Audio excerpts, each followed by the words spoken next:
أعوذ بالله السميع العليم من الشيطان الرجيم بسم الله الرحمن الرحيم والصلاة والسلام على أشرف المرسلين سيدنا محمد وعلى آله وصحبه أجمعين. Assalamu alaikum wa rahmatullahi wa barakatuh. C'est avec un grand plaisir que je vous retrouve pour une nouvelle émission de Risalatul Islam, le message de l'islam, et nous essayons ensemble de comprendre le message de l'islam, de comprendre son essence, de comprendre ses objectifs et de comprendre quel rôle ce message peut jouer dans notre vie. Parfois, nous sommes dans des situations où nous regardons le monde et nous ne comprenons pas bien. Et nous savons que Allah subhanahu wa ta'ala, Dieu est le maître des cieux et de la terre et qu'il y a dans cette création un univers, un ordre, et puis il y a même dans les circonstances historiques aussi des choses avec lesquelles nous devons composer. Et il y a un verset qui traite de la royauté, de celui qui est au-delà de toutes les royautés et qui nous enseigne une certaine attitude par rapport au monde. Quand on a le verset qui dit قل اللهم مالك الملك تؤتي الملك من تشاء وتنزع الملك ممن تشاء وتعز من تشاء وتذل من تشاء بيدك الخير إنك على كل شيء قدير تولج الليل في النهار وتولج النهار في الليل وتخرج الحي من الميت وتخرج الميت من الحي وترزق من تشاء بغير حساب صدق الله العظيم. Qu'est-ce qui est dit dans ce morceau, ce verset-là, qui est particulièrement important? Ô toi le maître de la royauté, toi qui es le roi au-delà de toutes les royautés, le maître au-delà de tous ceux qui ont du pouvoir. Ce que tu fais, c'est que tu donnes la royauté à qui tu veux et tu la prends de qui tu veux. Tu élèves qui tu veux et tu abaisses qui tu veux. En toi et dans tes mains et dans ton être est tout le bien et tu le dispenses à qui tu veux. Tu fais sortir, tu fais pénétrer la nuit dans le jour et le jour dans la nuit et tu extrais le vivant du mort et le mort du vivant. Cette dimension-là, et en plus tu récompenses, tu donnes la récompense et tu récompenses qui tu veux sans mesure aucune, dans ta générosité et dans ta grandeur. Quand nous nous arrêtons sur ce verset-là, il est particulièrement important parce que finalement il nous enseigne une certaine attitude vis-à-vis de le cours des choses, vis-à-vis de la compréhension des choses. Quand il nous est dit la chose suivante, et c'est pour ça qu'il ne faut pas le comprendre à l'envers. Toi, tu es le maître de la royauté, tu donnes la royauté à qui tu veux et tu la reprends à qui tu veux, tu élèves et tu rabaisses qui tu veux. Il y a par rapport à ça deux attitudes intellectuelles qui ont pu se voir dans l'histoire, qu'on a même vu d'ailleurs dans certaines attitudes de savants musulmans, en disant, à partir d'un certain moment, quand Dieu donne le pouvoir, eh bien, il faut accepter justement que ce pouvoir soit donné, et l'acceptation de l'ordre divin, c'est d'accepter, en l'occurrence, les choses telles qu'elles sont. Et donc, on ne se révolte jamais, on ne résiste pas, c'est le pouvoir même des tyrans. Ce qu'on a d'ailleurs pu voir dans certaines traditions qui ne sont pas des traditions musulmanes, on l'a vu aussi dans certaines interprétations chrétiennes, en l'occurrence, quand il était dit aux pauvres, ben vous êtes des pauvres ici-bas, les derniers ici-bas seront les premiers dans l'au-delà, ne vous révoltez pas. Il y avait même des philosophes qui ont eu cette idée qu'il fallait mieux éviter la résistance et finalement accepter son destin. Ce n'est pas du tout ce que dit le verset ici. Ce que dit le verset, c'est une chose qui est beaucoup plus profonde que ça. Dans notre compréhension des choses, c'est que c'est le contraire. Quand on dit « La ilaha illallah », quand il dit « il n'est de Dieu que Dieu », et qu'on comprend ce que ça veut dire, ce que ça veut dire, c'est que, en fait, en face de tous les arrogants, en face de tous les rois, en face de tous les despotes, en face de tous les dictateurs, en face de tous ceux qui pensent qu'ils se sont faits tout seuls, qu'ils sont eux les maîtres, qu'ils ont, comme Nemrod, celui qu'on a en l'occurrence dans le hadith qui est en train d'interpeller Ibrahim alayhi salam. Ana uhyi wa umit, c'est moi qui donne la vie et qui donne la mort, et qui l'interpelle quand Ibrahim alayhi salam lui dit, c'est pas toi. Toi, tu penses que tu suis à ce droit-là, mais il y a Dieu au-delà de toi qui a une puissance que tu n'as pas. Et ta puissance n'est pas une puissance absolue. Elle est tout à fait relative. Et donc, en l'occurrence, ici, c'est un certain regard. Quand on parle à Dieu, on dit, toi, tu es le maître suprême de tous les pouvoirs. Et en l'occurrence, ça nous permet non pas de nous dire qu'en face de tous les pouvoirs, on se tait, mais c'est le contraire. En face de tous les pouvoirs, on relativise le pouvoir des hommes, car il est un pouvoir au-delà du pouvoir des hommes. Et ça, c'est tellement important de pouvoir avoir cette compréhension-là de son pouvoir à lui. Il dépasse le pouvoir des hommes. Et il est au-delà de ce que les hommes peuvent faire. Et il nous dit même, et c'est la deuxième partie de ce début de verset, c'est-à-dire tu élèves qui tu veux et tu rabaisses qui tu veux. En l'occurrence, ne prenez jamais le pouvoir d'un homme comme le pouvoir absolu, ne soyez jamais en face du pouvoir soi-disant absolu d'un homme, eh bien ne soyez jamais en l'occurrence en doute quant à la nécessité, vous, de croire en un pouvoir plus grand que le pouvoir. Et ça nous renvoie à l'histoire de Moussa alayhi salam, de Moïse. De Moïse, Moussa alayhi salam, il est envoyé vers qui? Qui l'envoie à qui? Allah subhanahu wa ta'ala, Dieu l'envoie à Idhab ila Fir'aun innahu tagha. Va vers Pharaon car il a transgressé. Et Pharaon, qu'est-ce qu'il dit? Pharaon, il dit Ana rabbukumul a'la. Je suis votre Seigneur le plus élevé. Regardez, ça nous renvoie au verset. Qulillahumma malikal mulk. Et lui, il dit Ana rabbukumul a'la. Il prend la position de Dieu. Et lui, il lui dit, il envoie Moussa et Haroun, alayhim as-salam, il les envoie, paix de Dieu soit sur eux deux, et il lui dit, dis-les, wa qula lahu qawlan layyina, la'allahu yatadhakkaru aw yakhsha. Dites-lui des paroles douces, peut-être se souviendra-t-il et qu'il sera empli d'une crainte tout à coup.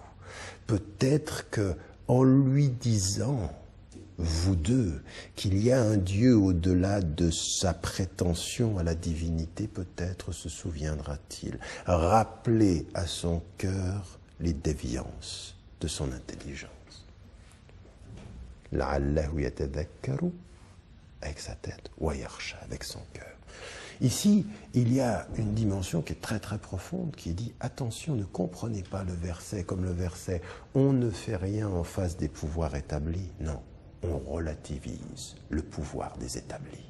On relativise le pouvoir des despotes. Et on comprend qu'il y a dans la force avec Dieu quelque chose qui est beaucoup plus fort que la tyrannie avec les hommes, ou que la tyrannie parmi les hommes. Et c'est pour ça que tout de suite après la royauté, au-delà de la royauté, il y a la reconnaissance. Tu donnes, tu élèves qui tu veux, et tu abaisses qui tu veux. Et donc ceci, ce n'est pas garanti. Un être ne s'élève pas par lui-même. Je ne peux pas décider seul de ma grandeur de cœur et de ma grandeur. Allah subhanahu wa ta'ala va élever les hommes et puis il va abaisser d'autres. Et ça, non seulement on relativise le pouvoir, mais on va relativiser le temps.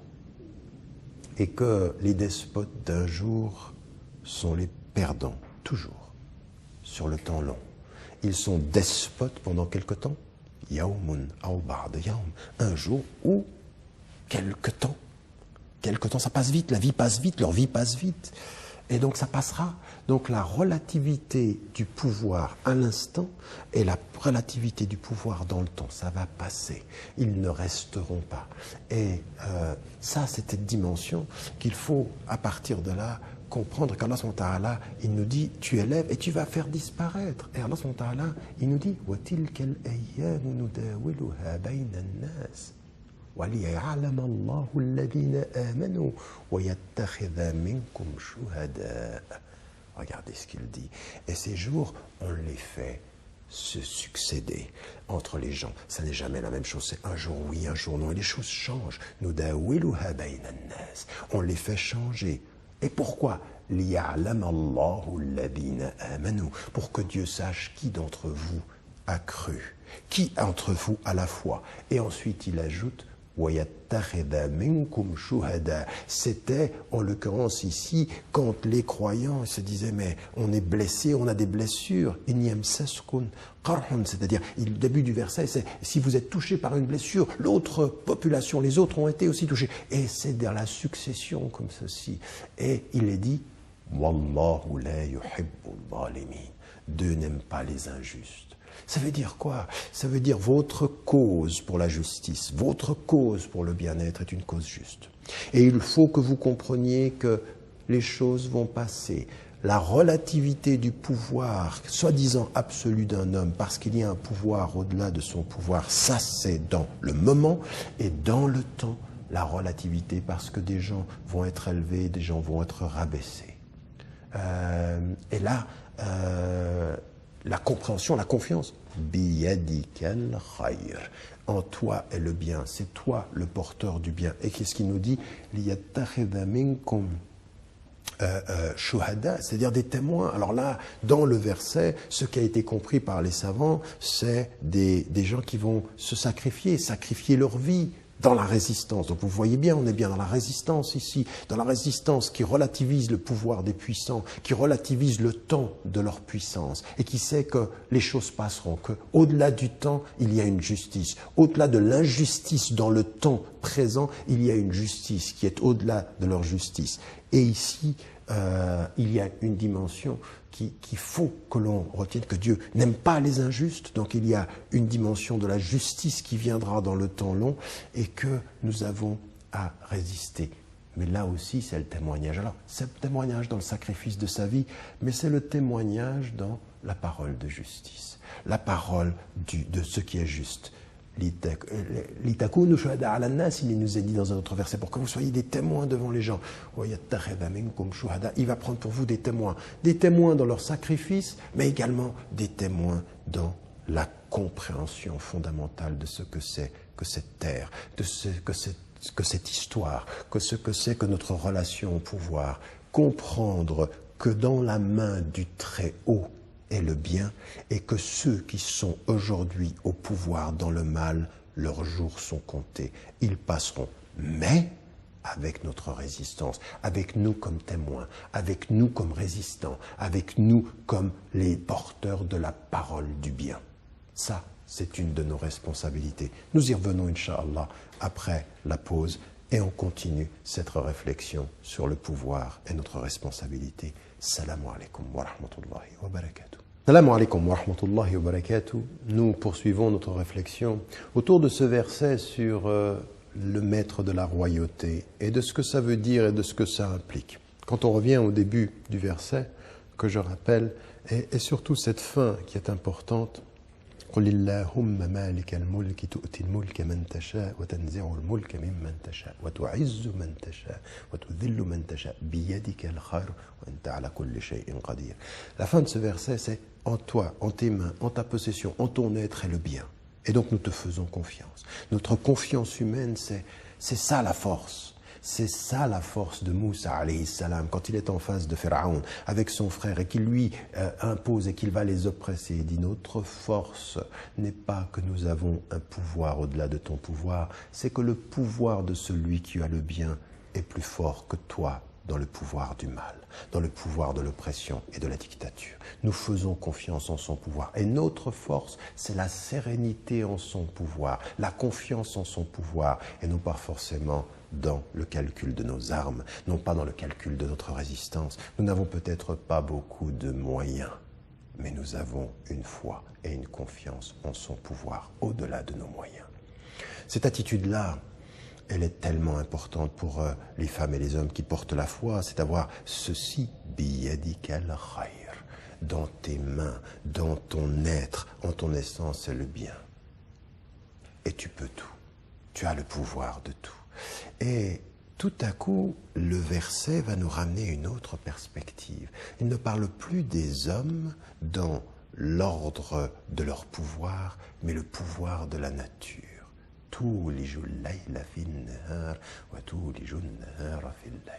En d'autres termes, une distance, on dit, toi, par rapport à ces hommes qui sont arrogants, qui ont ce pouvoir, qu'est-ce que tu fais? Tu es en l'occurrence le maître de la pénétration et de la succession et de ce mariage entre le jour et la nuit et le jour, de l'alternance.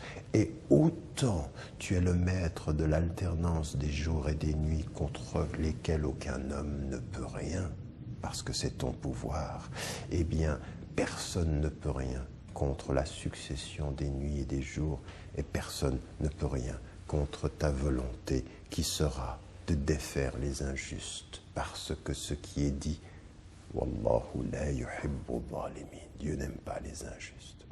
Il est avec les justes et il répond aux invocations.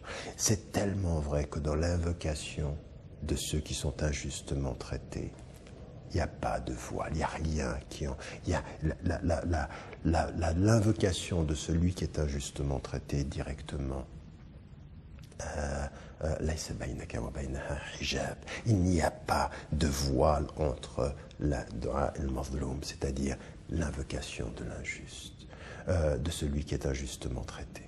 Donc en l'occurrence ici, on s'aperçoit qu'Allah subhanahu wa ta'ala, il nous dit attention, quand parfois les attitudes et les pouvoirs des hommes pourraient tromper votre vue, quand parfois leur force et leur puissance est tellement grande que vous avez l'impression que vous ne pouvez rien, quand parfois le pouvoir, comme Moussa alayhi salam qui n'a rien, se retrouve en face de Pharaon qui a tout et qui se traite lui-même de Dieu, quand parfois vous pouvez être dans ce sentiment d'impuissance humaine, retrouver la conscience et la confiance du divin.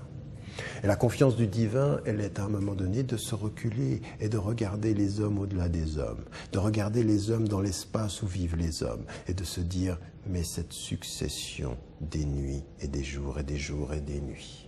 Et puis de la vie et de la mort, parce que ça aussi, les temps sont limités. À tous les arrogants de la terre, à ceux qui se prennent pour Dieu, à ceux qui marchent avec arrogance, qu'est-ce qu'il est dit? Tukhrijul hayya minal mayyit. C'est-à-dire tu sors le vivant du mort et le mort du vivant. Et ça veut dire quoi? Le temps va passer, les choses vont passer avec ceux qui ont le pouvoir aujourd'hui. Et donc, comme on le dit ici, on a la relativité du pouvoir parce qu'il a le pouvoir au-delà du pouvoir. 2, le fait que dans le temps les gens passeront, et puis ensuite la fragilité des choses. La fragilité des choses, c'est que tout passe finalement. C'est que tout passe, et que ce qui reste dans l'éternité du temps, c'est nos actions, c'est la justice ou l'injustice. Tu as vécu quelques années et tes actes resteront pour l'éternité. Tu as vécu quelques décennies et tes actes resteront pour des siècles. Et c'est pour ça aujourd'hui que quand vous allez en Égypte et que vous voyez les pyramides sont l'expression d'un homme qui a vécu quelques décennies, mais dont l'expression de sa tombe dans la mort est une leçon pour l'éternité. L'arrogance, la fierté, le fait de penser qu'on sera éternel par son cimetière ou par son mausolée. Le mausolée qui dit finalement pour l'éternité combien nous n'avons eu qu'une fragile temporalité. Ça, ce sont des enseignements qu'il faut prendre. Dans ces versets, il faut s'y arrêter. Tous ceux qui transforment ceci en acceptation, non, c'est pas du tout une acceptation des pouvoirs, c'est au contraire la vigueur et l'énergie de la résistance. La vigueur et l'énergie de la résistance, c'est toujours de se souvenir que leur pouvoir est relatif. C'est toujours se souvenir que leur pouvoir est limité au sens de l'histoire. Et c'est toujours de se souvenir que finalement il y a une justice au-delà de la vie. Et c'est également de se souvenir que les choses changent et qu'il y a toujours du mouvement. Et raison pour laquelle Allah subhanahu wa ta'ala nous dit dans cet autre verset qu'il attend de nous que nous soyons des témoins. Et ces témoins, c'est des témoins de la justice, c'est des témoins de la parole de vérité. Et là aussi, il faut comprendre une chose, c'est la première des résistances, c'est une résistance de la conscience. Vous connaissez le hadith du prophète, quand quelqu'un « Man yara minkum munkara fayughayyiru biyadi » فإن لم يستطع فيغير بلسانه وإن لم يستطع فيغير بقلبه وذلك أضعف الإيمان. C'est-à-dire que si tu vois quelque chose de mauvais, tu le changes avec ta main, c'est-à-dire que tu vas résister. Si tu peux pas avec la main, au moins avec ta langue, tu le dénonces, mais si tu peux pas avec ton cœur, وذلك أضعف الإيمان, ça c'est le minimum de la foi, c'est le minimum, c'est de ne pas être en accord avec ça. Et dans notre vie quotidienne, combien d'entre nous aujourd'hui voient des injustices, ils sont inconscients de l'injustice. On est dans la société de la consommation et de l'oubli. On consomme de l'oubli quand l'islam nous rappelle d'être des réveilleurs de conscience et des réveilleurs de rappel, des êtres du rappel. Le témoin, c'est quelqu'un qui rappelle. Le témoin, il vous rappelle quelque chose. La consommation vous fait oublier les choses.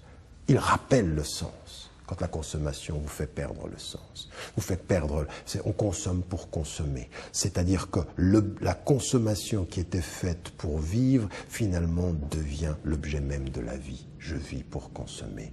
Et je ne consomme plus uniquement pour vivre et pour me réveiller, pour être conscient. Et donc à un moment donné, par rapport à toute l'injustice, un verset comme celui-ci, il vous réveille, il dit regardez ce qui est en face de vous et soyez des êtres de témoignage. Et le premier témoignage, c'est que votre cœur en face de l'injustice des puissants, votre cœur en face de l'oppression, il doit se réveiller. Et si c'est la seule chose qu'il peut faire, c'est le minimum de la foi. Mais ensuite, il faut avoir le courage de dénoncer. Il faut avoir le courage de dénoncer et de partir, comme Allah subhanahu wa ta'ala demande à Moussa, idhab ila Pharaon innahu tara. Va vers Pharaon et va dire cette parole de justice avec douceur, mais avec détermination. Et ta détermination à la force de ta douceur, et ta douceur à la puissance de ta détermination.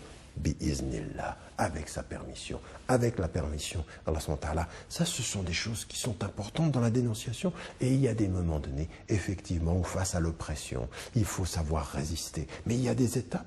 Et on sait, afdalul jihad kalimatu haqqin amam sultan ja'ir. Le meilleur du djihad, c'est quoi? C'est une parole de vérité en face de quelqu'un qui est un tyran. Et là, on a ce verset-là qui nous amène à une espèce de paix comme ceci, qui nous dit regardez les puissants, mais regardez la nature. Et la puissance de la nature est plus forte que la puissance des puissants. Vous savez pourquoi?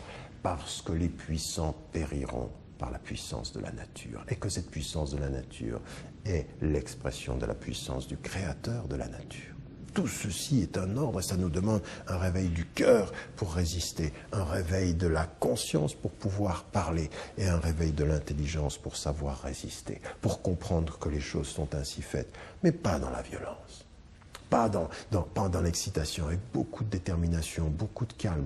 Le calme de celui qui regarde un paysage et qui est en face d'un coucher de soleil. Et quand il voit le soleil se coucher, il sait que ceux qui se sont dit roi soleil sont morts, comme le coucher du soleil. Ils sont partis. Et puis qu'il y a un jour nouveau. Et que ce jour nouveau, il sera celui d'une nouvelle réalité, d'une possible libération. Ce qui a été la force de tous ceux qui ont résisté. Chercher la paix dans la liberté et la dignité et ne pas accepter ce que les gens ou ce que l'ordre des choses peut nous donner. Parce que ces jours vont passer. Donc il faut avoir une conscience non pas limitée de son combat. Et il faut avoir cette confiance que les choses passeront avec le temps, qu'il y a une justice au-delà du temps et qu'il y a le juste au-delà de l'injuste et des injustes dans le temps. Il y a le juste au-delà du temps qui a le pouvoir et qui est et dans les mains duquel il y a tout ce bien, biyadikal khayr, comme on a dit. Et donc de ce point de vue-là, il faut avoir cette confiance. Vous voyez, un verset qui apparemment nous parle de la grandeur d'Allah, mais qui, dans la grandeur d'Allah, nous dit notre force, nous dit dans l'humilité combien nous avons un potentiel pouvoir si nous comprenons. Et si nous comprenons comment, à aucun moment l'islam, à aucun moment notre religion nous dit « taisez-vous » en face des oppresseurs, admettez les choses parce que c'est Dieu qui l'a voulu. Non, il dit « je l'ai voulu, mais j'attends de vous ». C'est-à-dire, il attend de vous, il veut voir comment vous allez. Cette épreuve-là, elle doit être la particularité de votre réveil, de votre conscience, de votre dignité. Il y a une dignité de la vie, il y a une dignité de la résistance, il y a une dignité noble, au sens de douce, au sens de déterminé, au sens de paroles qui sont, de ce point de vue-là, qui peuvent être très douces, mais fortes.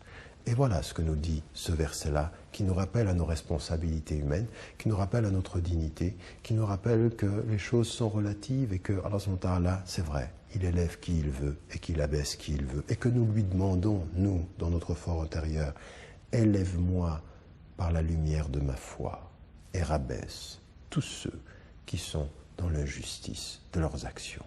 Que leurs injustices baissent, que leurs injustices disparaissent et que nous nous élevons dans le sens de cette justice. C'est un combat, c'est une sérénité, c'est une confiance et c'est comme ceci qu'on regarde le monde avec cette façon d'être avec Dieu, de reconnaître sa puissance et en lui de placer sa confiance. Wallahu a'lam wa a'la wa ahkam. Je vous retrouve Inch'Allah pour une nouvelle émission. Vous pouvez nous retrouver sur le site internet, mon site en particulier ou celui de l'émission, sur la page Facebook et pouvoir suivre et poser vos questions, Inch'Allah, pour l'avenir. Wassalamu alaikum wa rahmatullahi wa barakatuh.